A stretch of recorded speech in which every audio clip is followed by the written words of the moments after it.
Welcome, everybody.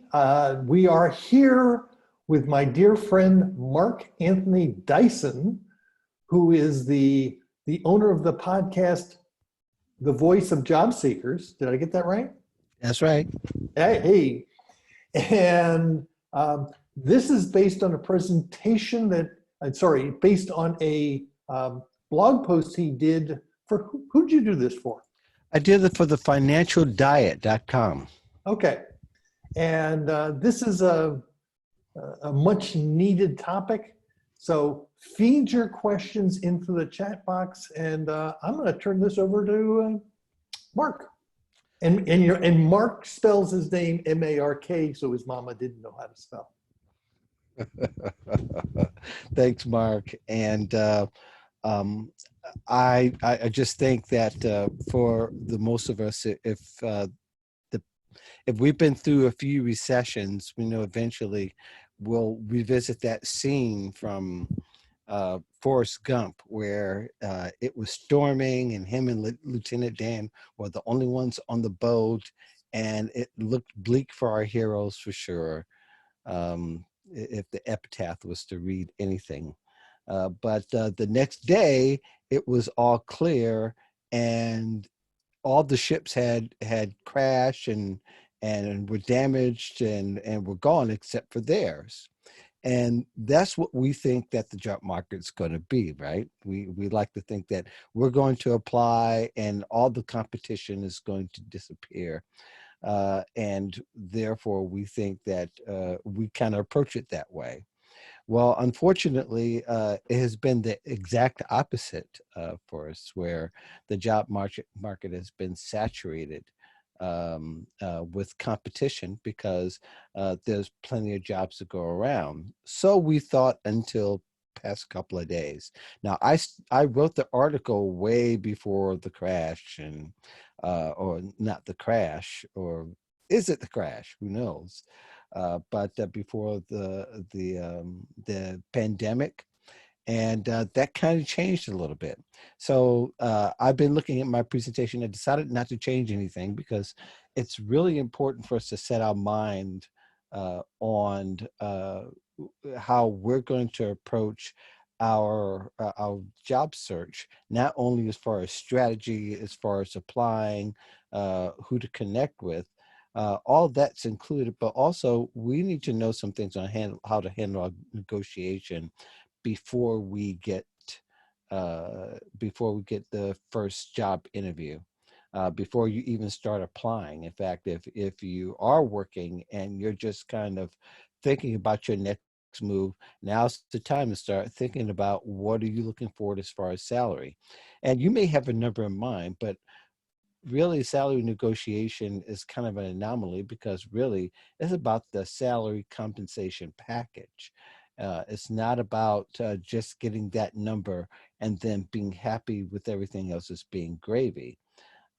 There's two or three sets of thinking that you need to consider. If you're an executive, the industry is going to be what it is.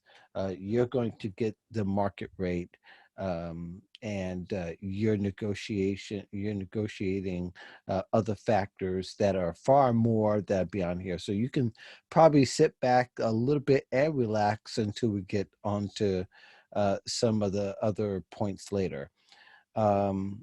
If you are in the middle professional life, that perhaps you're not managing a whole bunch of people, maybe you are, but you've been in there for a while, and you're looking to perhaps change in careers because you're sick of your market, or maybe your market is you know, it may not have a long lasting life.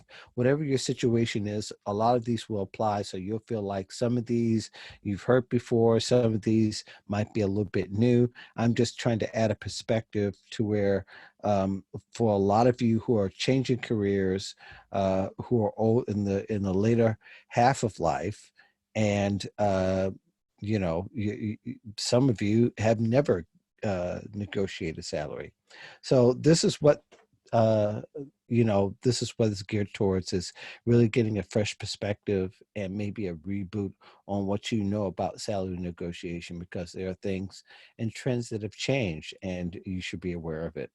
So again, 13 ways to handle any salary negotiation is going to be applicable here. And if you're watching the screen, I will make this available at some point. The whole presentation I'm using, not PowerPoint. It's called Prezi. And Prezi is very compatible with PowerPoint. If you don't want to take up your PowerPoint game, it's a great software to use. You can go and check out Prezi.com. One of the things about knowing your value is most people do not tend to understand their value until they get into the middle of the job search. They get their first few interviews, and then they're thinking about their value. And the first reaction usually is, I know my value, and my value is at this, and I'm being offered this. Well, there needs to be some things and some thoughts that need to drive your thinking. So research and preparation, you cannot do without it. In fact, if you have never done it, these 4 sites are the great place to start.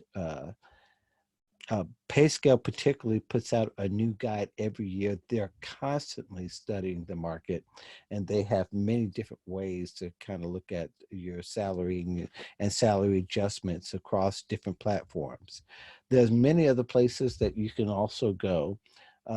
Consider, we'll probably talk a little bit about it later, but another guide that's underused is produced by a friend of mine named Jacob Scher, who has a website called JobMob, JobMob.co.il. If you put that in search engine and put in salary negotiation, he gives you a world perspective, not just here in the United States, but it gives you how you should research and the resources you should use if you're going to move to another country, or if maybe you're going to just work in another country and just still live here. You can also find that. But it's very important to find out your market value. The way you want to also look at your market value is you want to start looking at what it is locally and regionally.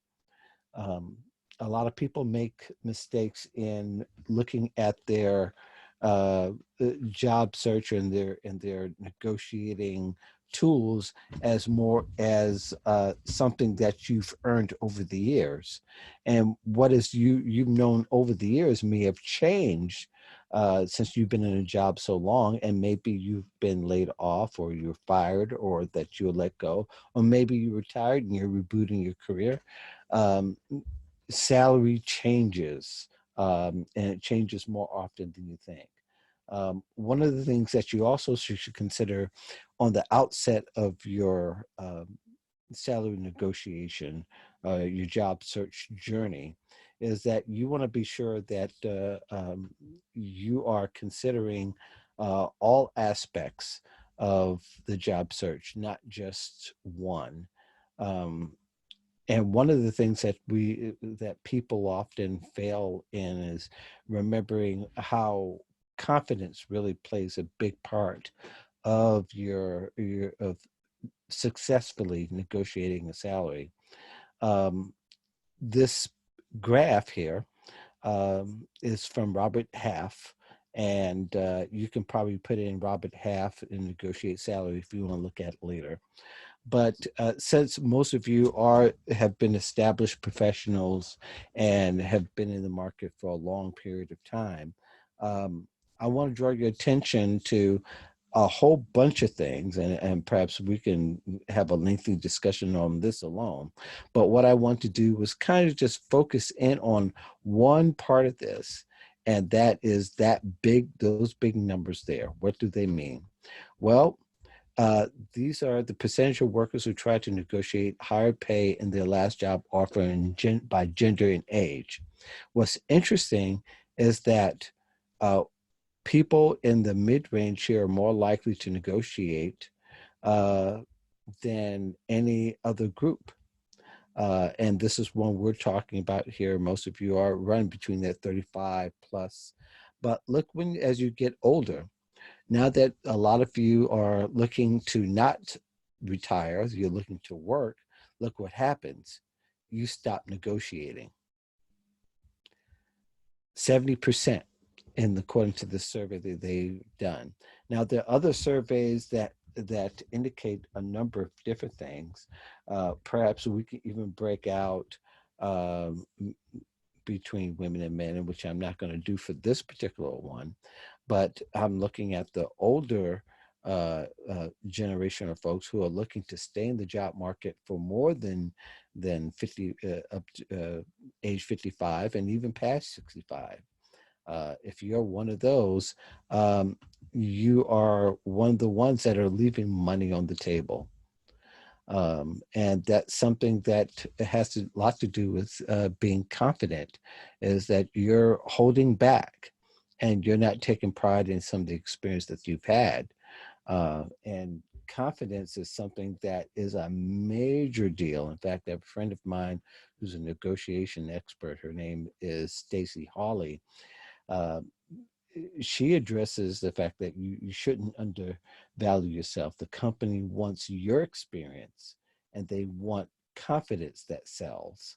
It doesn't matter how experienced you are, without confidence, the next candidate will go after it and get it. So you may think that it might be a risk for something, but if you don't risk it, whatever you feel like you may not be risking, you may not get it, based on that you're shrinking back and thinking that maybe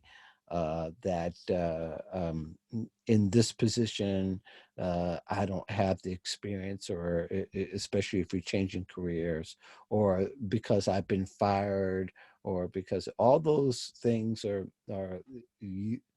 moot. You should consider that any part of this, you should be able to negotiate a salary. You should be ready to have a friendly conversation. It is not a debate. It is a mutual value exchange when you're being employed. I don't know if you ever saw it this way ever, but now's a good time to start focusing in on the right things. And again, we're not just talking about salary negotiation as far as that one number. We're talking about compensation, and those factors will make a big difference when you look at the whole package. And you want to have a conversation. You're not out to get someone. You're not out to win and they lose. Unless there's a win-win, there isn't really a great negotiation if somebody feels like they're getting burnt. And just think, you're going to be working with someone for 8 hours, 10 hours a day. You want to get along, especially if they're your boss. And more than likely, that's who will affect the most, that they feel like they've been gotten. And you don't want to have that spirit, or you don't want to go about feeling like there's a competition. You want to find a place where you agree. So these are kind of the rules I like to employ when I've, used to consult with people on the negotiation. The first couple are probably, um, you know, something that is common sense. The third one might be kind of new in the sense that now that you're remote, if you're used to conversing in writing, you might want to consider and say, "Hey, can we have a face-to-face?" Using FaceTime, which is basically through Apple, or Zoom, or a Skype conversation. Um, Especially if you're working away, again, talking about remote position, it's important to have that. It's just a better dynamic. Um, and still, if you can go and see someone at their office, please, by all means. But knowing that the times are where they are, understand that, again, just don't depend on a text or email. A phone conversation is fine. but I still like that face to face, so they can see your body language, and sometimes even you might be able to diffuse the bomb before it goes off, so to speak, in the sense of somebody on the other end might be as anxious as you are in negotiating. Most people who interview are not trained. So keep that in mind. They might be as scared as you are.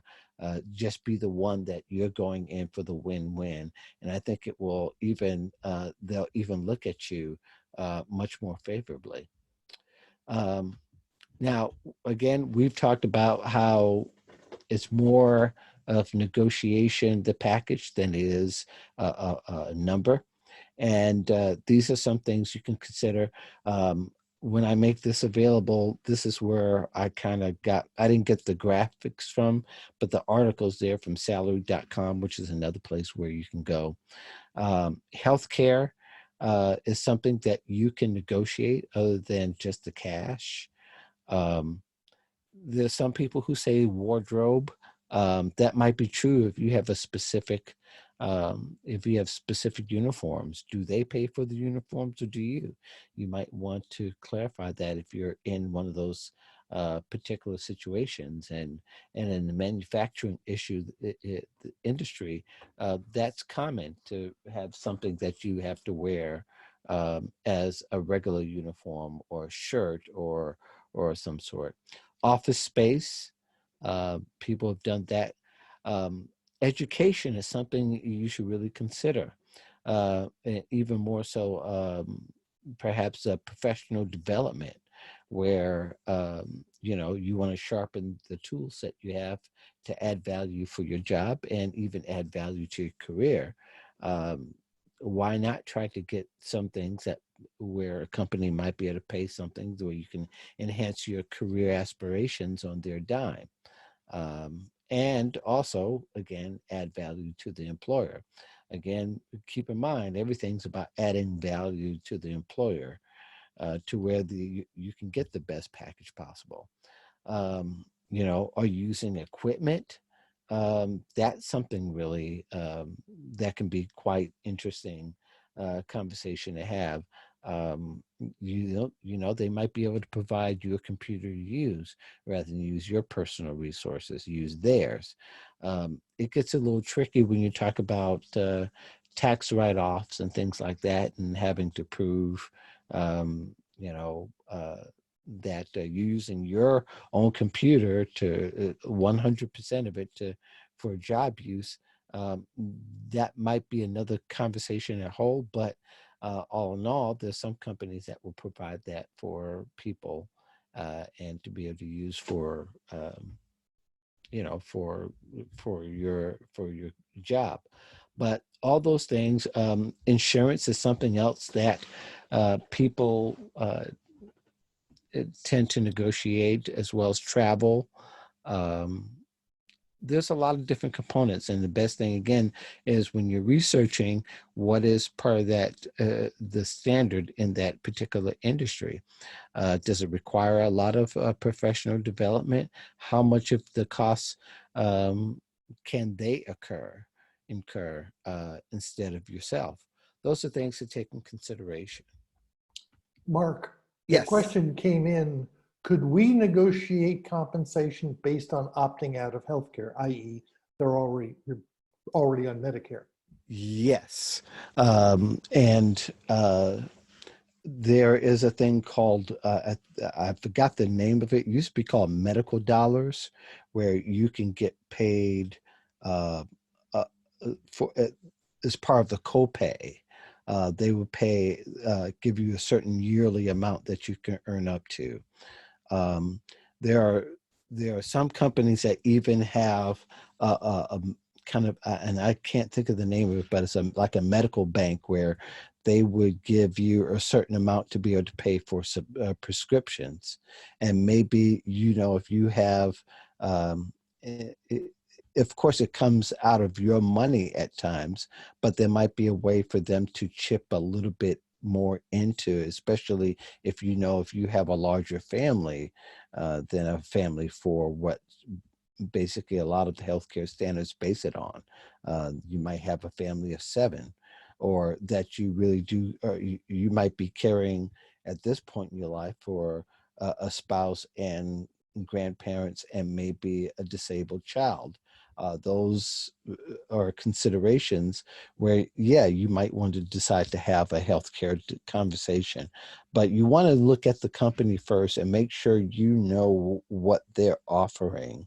Um, and one of the things I usually suggest, and in fact, there's probably most of the great coaches that I know and writers would suggest that you talk to 10 or so people in within the company to get different perspectives. And one of the questions you can possibly ask is, what about what type of healthcare do you have, or what's available as far as you know, and has it served you? Is it really that good? And maybe part of your deciding to pursue a company might be based on the fact that they don't have adequate healthcare. That's something that's very real these days. Hopefully that answered your question. Mark, did you have another one? Yeah, the question is about hiring bonuses, Okay. and are they still done? And where do they come from? Because Mike was asking, they may not come out of the hiring manager's budget. Um, and it may not. It may be a promotional where I know hospitals are offering nurses to come on and get a hiring bonus, and they may decide to do it in in a couple of different ways. They won't always be giving it to you to sign on when you first get there. They may have you work 6 months, and then you'll get that first portion of the hiring bonus, and then if you go up to a year, you'll get the second. um, Sometimes they'll give it up front in some professions, and you know, there's a lot of quirkiness that goes along with companies and signing bonuses, but they're divvied in many different ways. But yeah, they still exist. Will they exist going forward? Um, in some industries, yes. Some maybe not, because there's some, because of the epidemic, or should I say the pandemic, that they're going to experience a crash. So we don't know exactly what that will look like, but right now, as it stands, yeah, hiring bonuses are still being given and considered when someone signs on, but most likely is to draw attention to that industry. It's not where there's an oversaturation of people getting into that career. Yeah, Health. Go where ahead. I've seen it is when someone is coming from someplace else and they're they're giving something up to get there, i.e., they're giving up on, they're losing benefits. I've had situations where someone was giving up a certain amount of a pension, and so they make up for it with the signing bonus. Yeah, and that being said, vacation time also can be negotiated, as well as uh, or some type of paid leave. And that's kind of leading to this point, is that you should become familiar with your state laws, and this is an example, and this is just one example, that there are some states that have state and federal paternity leave laws as well as maternal. There's some that don't have any, but there's only 5 states that actually have a law that's in place.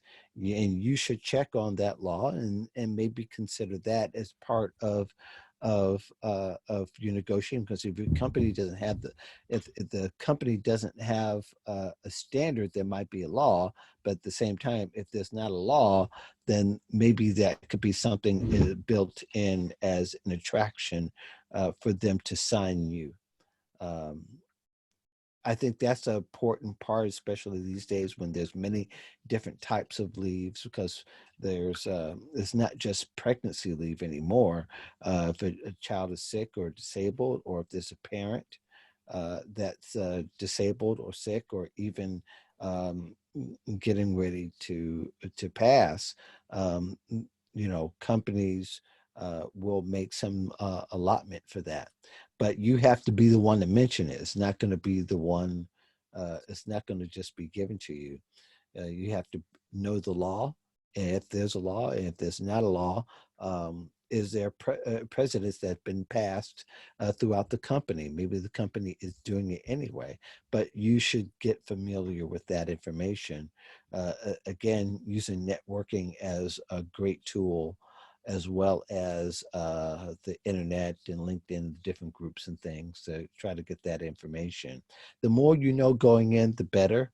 And you don't ever want to place an employer in a spot to where they might have something and you think that they don't, or vice versa, if that makes any sense. But again, know those laws and know how important they are. So um, these days, you have to be ready to prove your worth. You can't just expect a halo to be over your head when you walk in somebody's door. Um, the employer has to know that you can perform the job at the level that you say you can. And here's where we get into murky waters with a lot of folks, because they don't know what level they perform. Do they perform at a high level? Well, that could be described by who you reported to and how much did you have physical responsibility. We talk about P&L. We talk about a lot of those numbers, those things that are quantifiable. For some of you, you may not have that information. And so there might be three things that you might be able to show. One is that you're telling stories of how you did something, and maybe even how you did something well that changed the climate, changed policy, or changed the way the company does business. Or maybe you're telling a story that where you had to wade through the waters in the storms of a merger, or in some cases a takeover that is not too friendly, or what they used to call hostile takeover.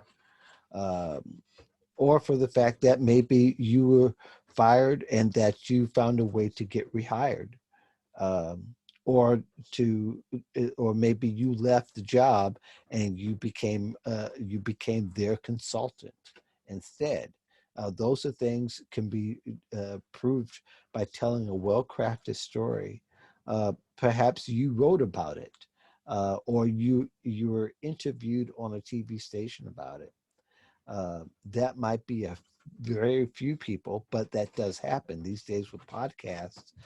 There are hundreds of thousands of them, and people are always looking for stories to hear and told. And I know there are people that even gotten jobs from doing a podcast interview, and they were hired because of what they said in the interview. So there's a lot of ways for social proof. LinkedIn is a great place to show that. They have tools like SlideShare. They have LinkedIn Publishing. There's a place where you can put your publications if you've written articles or appeared on TV. You can even put your awards that you've won, whether it's through the community um, or through your company. You could put that in your profile to make it much more attractive and interesting for an employer to come and check it out. But often, again, these days they're gonna want proof. Not that you can talk a good game, but you got to show them the game, and you got to show them that you can do the job. So you want to keep those things in mind as well as you go about. And probably this is where I'm going to start truncating some of this information, because again, I could talk about this for a couple of hours.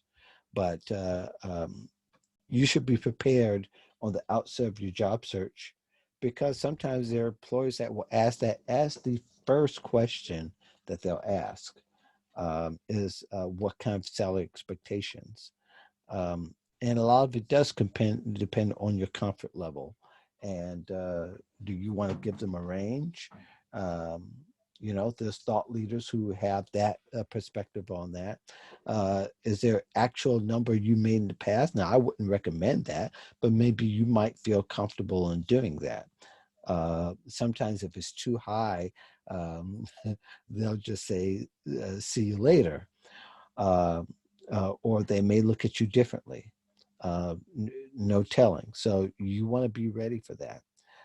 Or a good answer, an even better answer, if it's the first question they're asking you, is that you could say that you need more information about the company. I don't know anything about you, and I like to tell you more about me. Can we put off this discussion until a little bit later? Uh, or you can also give them a true researched answer that say, hey, the market values this, and this is what I'm kind of expecting. Is this what you offer? And I think it's fair, as they're asking you questions, you ask them. And if they're not being candid and uh, um, you know, giving you the same spirit that they're giving, that they expect you to give, then you have a right to keep it moving and not consider them. But all in all, that's considering that you have several offers already, or that you're interviewing with several other companies. This statement, no, is useful intel. And the best way to explain it is this. Um, just like the graphic here, there are boundaries to know where you can go and you can't go. And the more you learn about those boundaries, the more leverage you'll be able to have when it comes to, uh, um, to negotiate a salary. If you know what their range is, you've got leverage. And those things take some digging, and a lot of times you can get that from an employee. Hannah Morgan is a friend of Mark and I's, and I think one of the things that she brought up, and the way that she said it was perfect. If you're talking to someone who had the position before you, let's say, while you're researching, or maybe working in that department, and you might be a little shy in asking them how much they make, you can ask, hey, how much this position normally goes for? That way they don't have to say, well, I make this. They say, well, from what I know, the range when I was in this position, or from my range is this, so I imagine it might be this. So, uh, you know, those are things that could really help you discern where you're at. But don't be shy in asking the question, but you can ask the question in many other ways, and I'm sure some of you can even be much more creative than Hannah's answer. But companies are also going to say no in different ways. A lot of times they'll change the subject, or they'll ask you another question that they're not going to answer a question. And should you ever ask them, what's the range, or that maybe that they can't give it to you, or maybe they'll ask you just to go back and take some time to think about it if you should give a range, or maybe they'll ask you and they say, think it over and let me know tomorrow. There's a lot of scenarios that could take place, but knowing those boundaries gives you more leverage, and you should try to take advantage of that whenever you can. Mark, did you have other submitted questions we can Yeah, get? keep on going. Keep Okay, on going. all right. My friend Kwame Christian, who runs the American Negotiation Institute, uh, says that you should consider negotiating even if you know you've been leaving. Let's say you've decided 6 months ago that you just, or in 6 months that you're going to you're going to leave the company, you want to leave the company. That means you're going to have to really start amping up your job search. And by the way, I believe you should always be in a job search, um, in some kind of way, whether it's through professional development and networking, or that you're starting to really consider what career you want to change to, and you're checking out what the salary is, and will it be good for you to make that change and feasible to make a change. Um, 6 months down, you may say, hey, why not start making those requests now? And see what happens. I personally did this in working retail job years ago. I was making about $9 an hour, and I knew the company wasn't doing real well, but the the dissolution hasn't been, um, wasn't even um, put out there yet for the taking. But I knew that we were in trouble, right? So what I did was I went to the owner.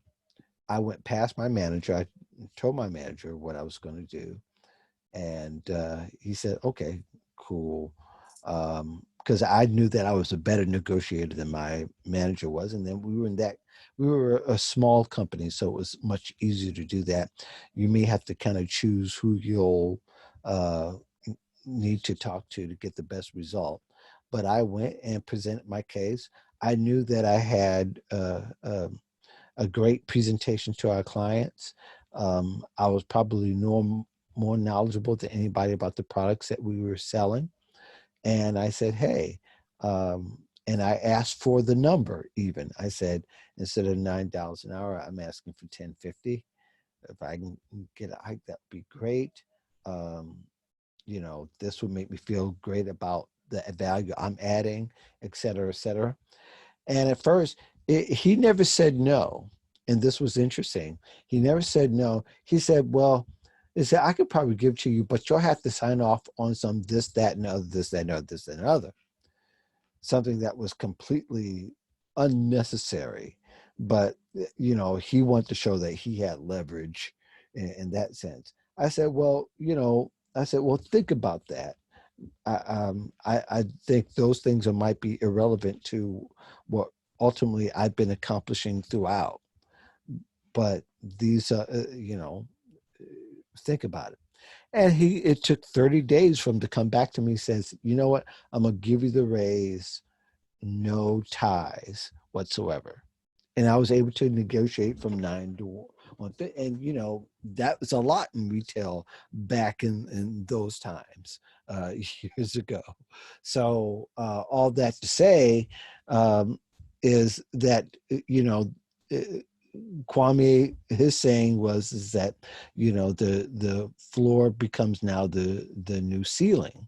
Um, in essence, is that you can start asking for more when you've raised the salary now, and you can really give even a much more educated and informed range because you have been making this. Now, that's not for you to give an employer, but it does make a difference in the way you'll look at it.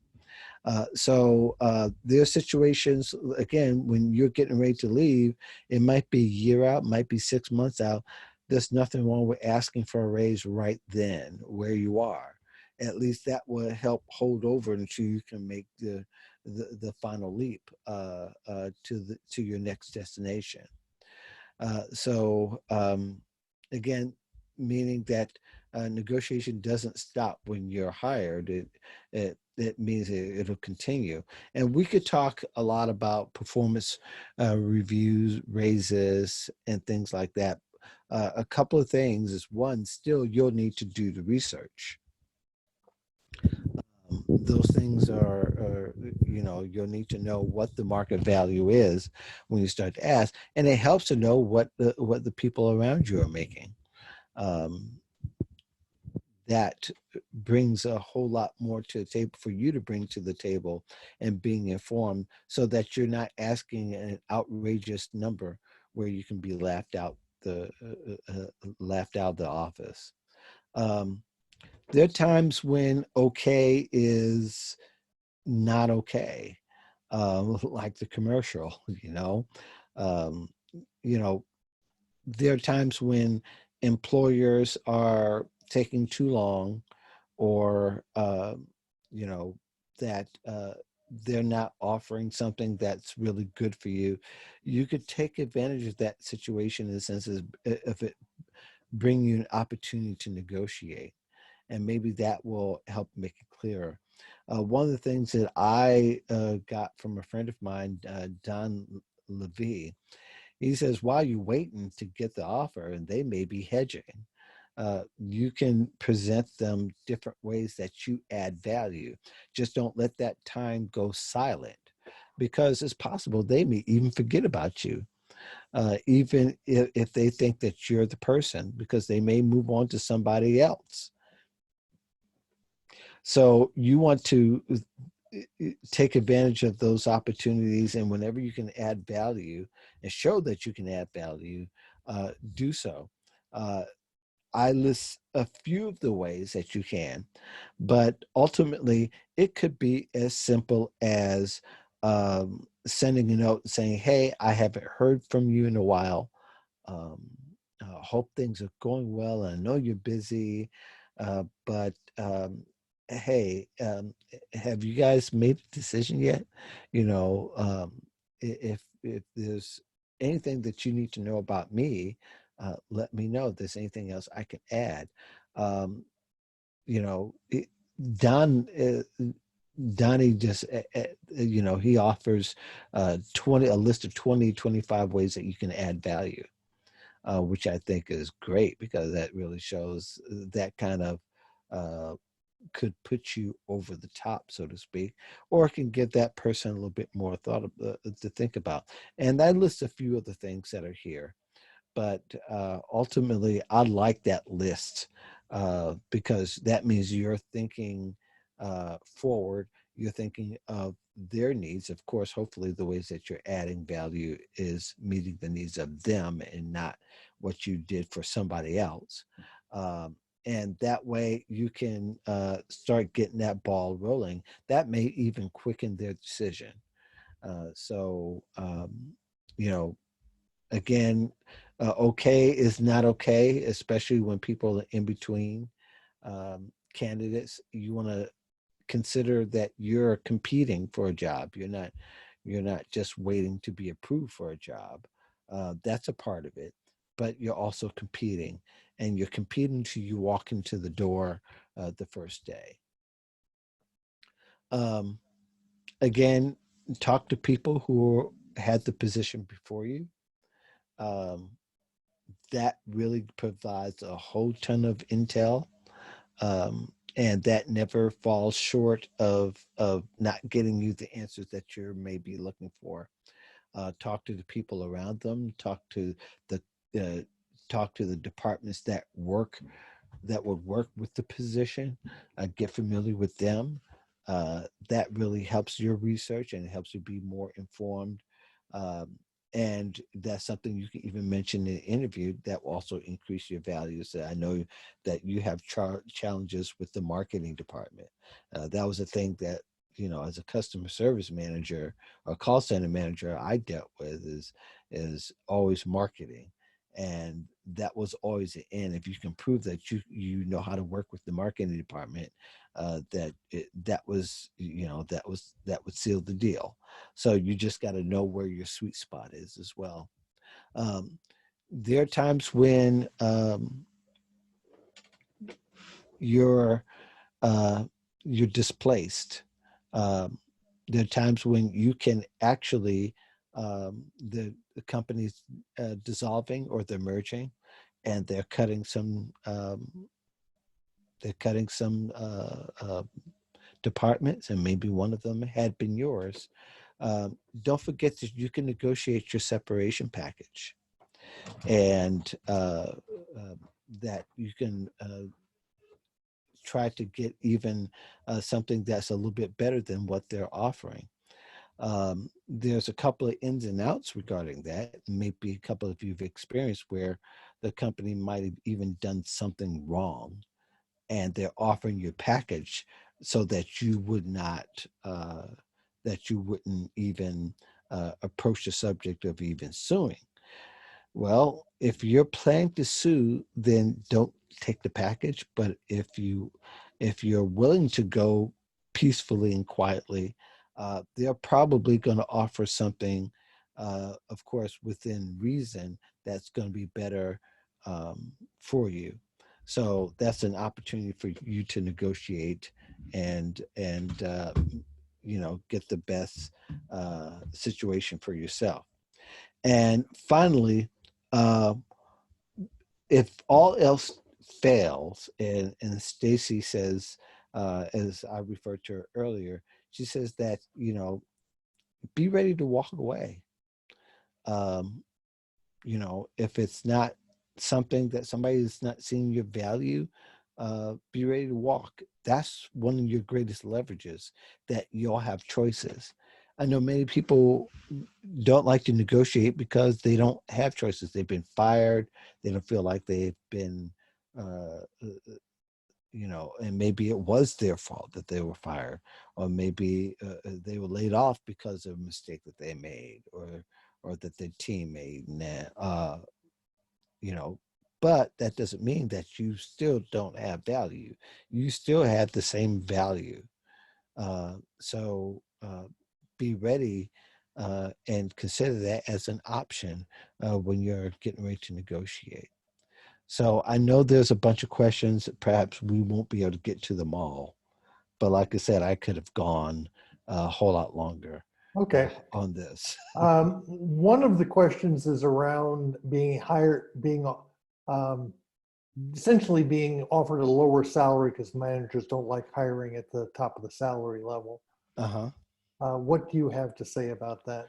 Uh, there's like higher education is one of the sectors that the salary, it is what they offer in many cases, especially for a non high profile position, or that, or a position that's not an executive position. Um, if it is what it is, hopefully you're prepared to get that kind of offer.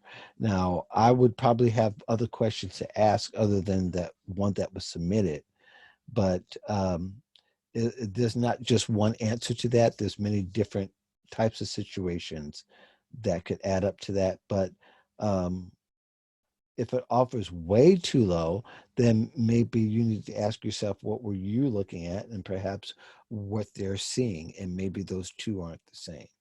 If that Yeah, answers that question. yeah. I've had a client who we got her hired at a very top of the salary range. Hmm. And she's going, why would they do that? And the answer was they they wanted her and they were willing to offer her that, and that's all they had at the time, so they're willing to do it. Hmm.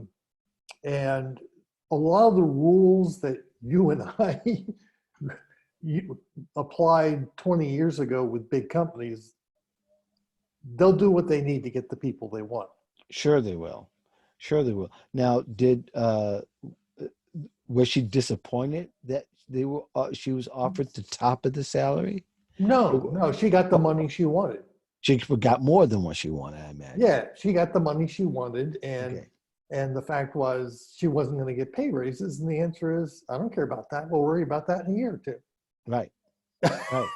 two. Yeah, sure. If you get the top of the salary, and that doesn't happen very often in Yeah, non-executive positions, right, especially. right, right. So, you know, Um, and the only other thing, negotiating, asking for to work part-time rather than full-time, will that hurt your negotiate? Will, will that hurt you? it depends. Um, it, That's it, what I it, thought. it depends. Um, at what point do they find out you're only doing part-time? If you're being upfront and say, I can only do part-time, or a situation where and probably this was more of a 90s thing. You remember job sharing, right? Where two people would work part-time for on the same position.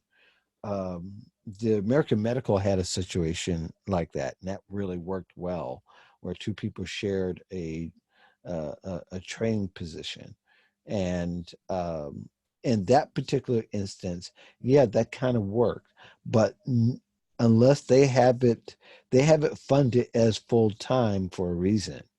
Um, because more than likely their expectations are that you're going to work X amount of time each day, and there may not be a ceiling to how long you'll work that that time. That might be part of the consideration, but uh, try to be upfront. If you're finding out like but behind the time that you interviewed, there's a problem. Yeah, I think your desire to work part-time has to be spelled out very early, Yep. right? Yep. And I think the last thing is, is negotiation always done with the hiring manager? Um, HR screeners may ask how much you want. Yeah, HR usually is or the depending on the country. I mean the country. Yeah, it might be the country, depending on depending on the firm. In most cases, HR approves that hiring along with the hiring manager. But usually that talk is with somebody whoever's the most skilled in many cases. I don't know what your experience has been, Mark, but there are times when I've had managers who negotiated because it was their budget. Yep. Um, If you so, look at the blog post I published today, I updated a blog post I did 4 years or 5 years ago on uh-huh. who's actually making the hiring decision. It's often not who you think is making the hiring decision. And the classic Okay. example is there are some companies that do a consensus hiring model. In other words, everyone has to agree. Yeah. So the hiring decision may be made by the quiet guy in the corner who's a pain in the butt and you have to please them, but you Yeah. would know. Yeah. Yeah. I've been hired for a job where the hiring manager did not make the hiring decision. Their boss made the hiring decision. I've been there too. Um, so one of the key pieces is doing your homework on who actually makes the decision. Hmm. And just like you've been talking about this entire time, you got to do your homework. Yeah. Yeah. There's a lot of work to be done. And again, at the beginning, not at the end, not in the middle, at the beginning. Correct. Are there any other questions? Go ahead and say your piece or forever or whatever. Yeah. Right. So, okay, I'm going to shut this down. All Um, right. uh, and so then Christine asked the question, who's making the hiring decision? The answer is you probably have to do detective work Yeah. to understand what's the culture of the company and that particular position. And when you talk to several different people instead of one, you can get that information. Somebody will know, say, well, so and so hired me, or that you'll hear, or that they saw a memo, or whatever, or they can call themselves and say, who's so and so reporting to, and that often could be the clue to who you'll need to really impress. But Christine, go read the article I just published. It's never usually as clean as just asking a simple question. Mm-hmm. Okay, I'm going to shut the recording off.